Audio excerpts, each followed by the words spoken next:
Hi, welcome back. My name's Devraj. I wanted to talk in very practical terms today about how you can make some mystical progress. And the way I see these things is you need to cover certain bases. I'm a big fan of developing good habits as a way to make progress.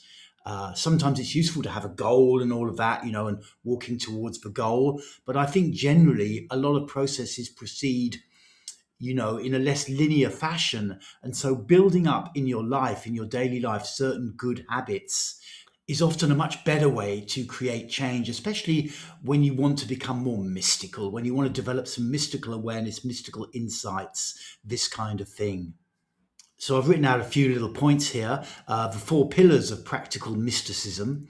The first thing is you need to unbind some energy from your body. If you're going to go on a mystical journey, you need energy, you need fuel, something to direct you. The average human being, I think, will just, we're kind of born as a constellation around a kind of cultural sun. I was born in Britain, this British culture, you stay within the culture and you kind of rotate around and around. And unless you build up your energy to a certain level, you will not be able to escape the gravitational pull of your culture. And the other aspect of how culture functions is that it suppresses a lot of energy. Cultures instrumentalize us, towards their own ends. We're brought up, we have a mom and a dad or other caregivers, and then we quickly learn, we develop a sense of self around the age of 2, very primitive to start with. And then we kind of learn how to fit in and get our needs met. And the bottom line of this is we sculpt our personality. In fact, our culture really sculpts our personality from a higher level. And in doing so, it suppresses a lot of our natural vitality. The other area where energetic suppression happens is trauma, which people are very focused on, but these days, but in reality, cultures massively suppress our vitality and they instrumentalize us towards their own ends, their own continuance. So we need to start to unbind some of that energy. I'd say the average person operates at about 10% of their natural energy. The rest is bound up in the body. So we're a bit like a car where the driver's got like one foot on the gas pedal and one foot on the brake.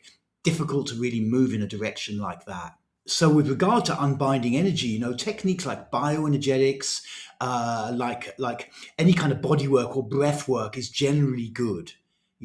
Techniques where you're going a lot into your mind, can be useful, but they can also just reinforce the kind of cultural acquired perspective in your own brain. So they're a bit of a double-edged sword. You really want to unbind energy, which means unbinding emotion as well, because in the body, emotion and energy are entangled. You can't just unbind energy and avoid the repressed emotions. That won't be possible. So unbinding energy using techniques like bioenergetics and breath work, you need to be doing some of that. Second aspect, ground your psyche in the unconscious. So by unconscious, I kind of mean like the Jungian unconscious, this idea of a deep repository inside of ourselves, some of it personal, some of it maybe more transpersonal, which tends to be full of symbols and things like this. And by putting symbols into your conscious mind, you can create a connection with very deep levels of unconsciousness.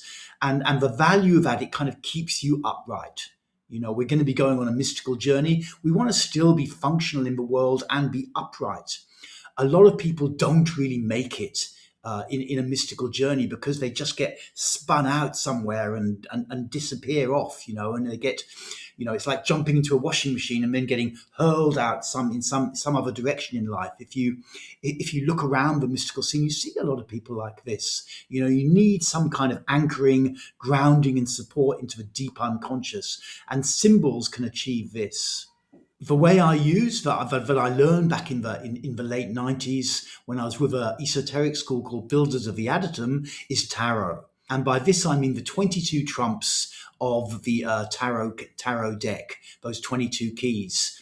This has nothing to do with sort of telling fortunes and predicting the future and stuff like that.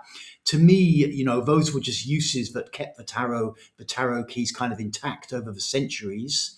And actually, the esoteric tarot is probably emerging more from like the 18th century Europe anyway, to be honest. I mean, we don't have hard info and it doesn't really matter, basically. But, it's a relatively modern invention, I think.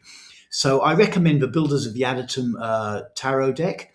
And really, all you need to do with the keys is look at them and really start to ground them in your consciousness, in the sense you spend like 10 minutes a day looking at one key, and then you close your eyes and you try to kind of build it up in your mind, and you go through this process slowly with the 22 keys. I actually have a book called Opening the Body with the Cube of Space, where you can learn how to do this.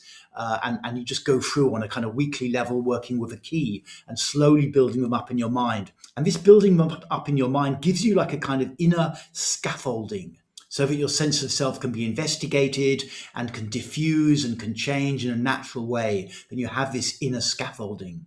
If you want to see the keys in a book, you can find them online. The Builders of the Adytum, BOTA, tarot keys, 22 tarot keys. You can also get a book like this. I don't actually possess many books, but this is one of the few that have somehow followed me about. And you'll see keys like the Emperor and what have you. And you work with these keys. It's quite a long process, but it grounds you in the deep unconscious. Okay, so the third pillar of practical mysticism: investigate and start to dissolve selfhood. And when I say dissolve, it's not really a very useful term, because the investigation is enough. Who am I? Learning how to direct awareness internally and try to investigate who you are. We live in a world where, everyone's been given this very mechanistic kind of practical, functional sense of self inside, like a little robot that lives inside of us, an avatar of self. And this is not really useful. This has to go to a large degree, not completely destroy all self kind of thing, but it has to be diffused at least a bit, or put more like in Jewish Kabbalah, they have like a ladder, but a ladder that moves internally from the front, this mechanistic, very intellectual self going back, diffusing, different rungs that you can occupy.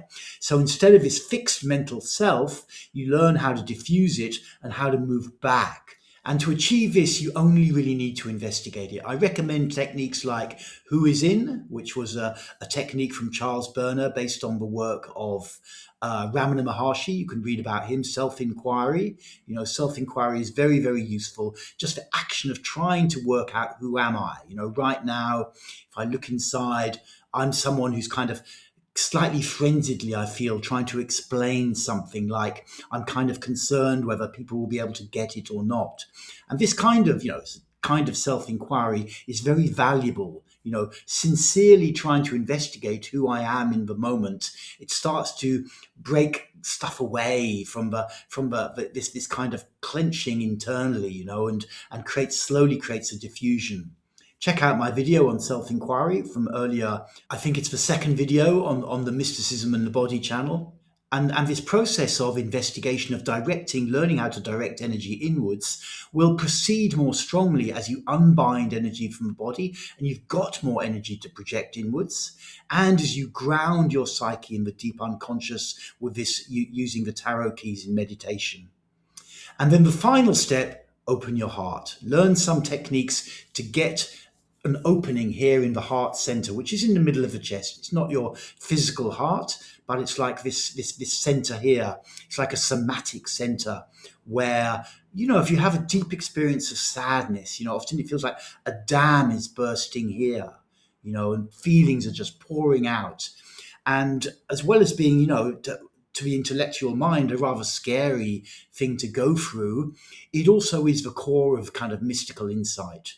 No one's really becoming that much of a mystic with a closed heart. It's not really going to happen. It's kind of written into the system somehow. Like it or not, that's just how it is. And the heart, on an energetic level, tends to close from behind the shoulder blades, behind the heart center, in the back region. So also focusing on that area somatically is useful.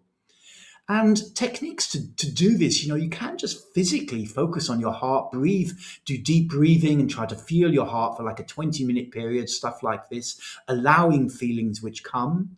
You can also investigate it using your existing sense of I, your sense of personal selfhood, going into the feelings inside, finding someone you can share with more about. There are stories on our heart, deep stories. We have our intellectual mind stories and then inside there's stories which are in our heart.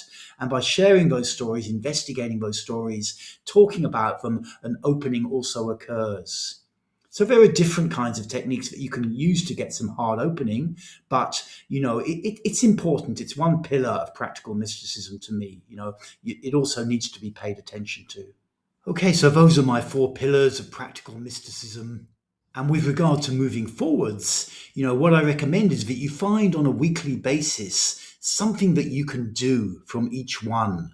Like you might, do one or two sessions of bioenergetics or breath work a week. You might work with one tarot key each week. You could be doing one session of self-investigation each week for half an hour or something like that, and one heart-centered practice each week. And if you continue like that, I'm pretty sure that you're going to make progress. You're going to get deeper insights about what's happening inside of you, and you're going to develop your own natural mystical awareness. Okay, thank you for tuning into this video. I hope you found it useful. If you're watching it from my body-based therapy channel or somewhere else, and you'd like to find my Mysticism and the Body channel on YouTube, then look for that in the description below. There's a link there. Thanks very much.